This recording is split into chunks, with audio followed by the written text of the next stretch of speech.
I'm French, as you can hear that I'm coming from a French country, because Guinea is in West Africa. So sorry for my English. If you want that I repeat, just ask me, I will do it.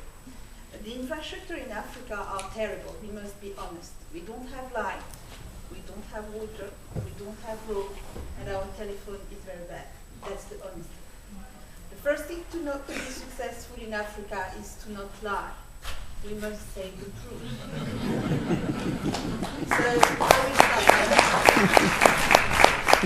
I've heard a few minutes ago, like you, this very nice intervention of Mrs. Hobby. I want to answer on one point to many questions asked in this room.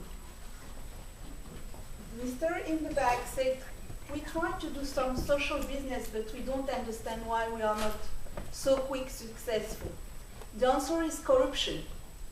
Africa. The first bad point of Africa is corruption. But everybody is agreed for that. The people who are coming and the people who are there. So if we want to develop our infrastructure in Africa, we must start by refusing all that. And that is good for all Africa. West Africa, East Africa, Arabic place of Africa, Morocco, and so on. Maybe you will be shocked at the end of my intervention. I'm sure of that, because one prime minister sent me out of my own country because I was just saying the truth in the front of all the people of our country, saying, can you stop to lie and can you stop to stolen the state? So 2 days after I was in the plane, because my mom is African and my dad is French, so he sent me to my dad's country. So, to speak especially about Guinea, I'm the partner of MTN, it's the biggest African company in telecommunication. This company is quite special because all the partners are African, most of them. And we try to be honest, so we invest and we try to develop, also in the social department. You will never hear in any country we are that they stop our business. It's impossible, because we refuse corruption. We just pay taxes, we pay all what we have to pay to stay free. The price of the freedom is to pay what you have to pay, and not to pay something else, thinking that you will earn much more money. That's also another point for Africa. Stop to lie on that point. If you want to develop the infrastructure, we must invest, but we must also accept. You are here in America. Can you imagine in America that you don't pay your VAT? It's impossible. In Africa, when you come, the first deal, try to not pay your VAT. That means no school, no education, no hospital, no road.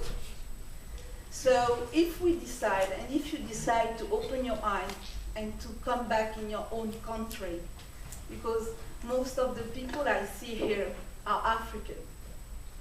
You are here to study. I will tell you something my grandma said to me. We went out to study, but if we want to develop our infrastructure, our vision, our power, we have to go back and to give our knowledge to the people who stay in.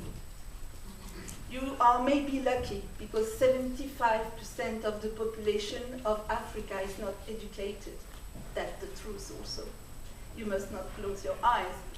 You are well educated, you are here. You must go back and say what you have learned here and give it back to them.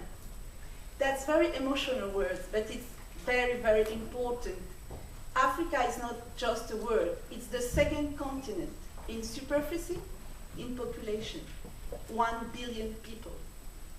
That means that it's the second biggest market in the world. The other point is we must accept also that we are the first natural resources all over the world. We have everything: diamond, petrol, gold, uranium, bauxite, everything in Africa. We just have to decide to work with it, to invest in it, and to develop our own continent.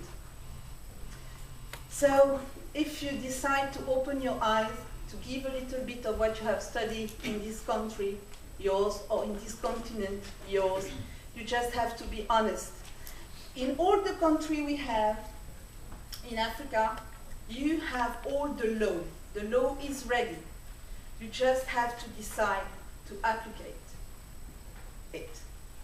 But it's much more easier when you see your partner, when you arrive there, and he said to you, if you give me 10% of the amount, you will not pay it during 25 years. It's lying. It's just a dream. Because you will pay 10 or 20 times, because he will change the people 10 or 20 times. And each time you have to pay again. So you will lose money. And you will go back and say, Africa is not interested. So that is basically what we must put in our mind if we want to be successful about infrastructure. Today, I'm in this company. MTN is something like $100 billion. $100 billion per year. Very successful. Wherever we are, we earn money. We are not just interested by the capital of the country we are much more interested by inside. Because 80% of the population in Africa is inside, not in the capital. Everybody is not in Lagos. Everybody is not in Conakry. Everybody is not in Dakar. 80% are inside. And if we want to develop, we must also put the infrastructure in those places, inside of the country. It's as much important than the capital. If you work legally, you can have 10 presidents in 10 years. That will not change your business. That will not change your deal, because you are clear. If you don't work legally, each time you will have to renegotiate your contract, and you will lose money, and you will maybe go in jail. Maybe even here in America, if we don't pay our VAT, if we don't pay our taxes, we have control and we can go in jail. It's normal. So we just have to be successful, even in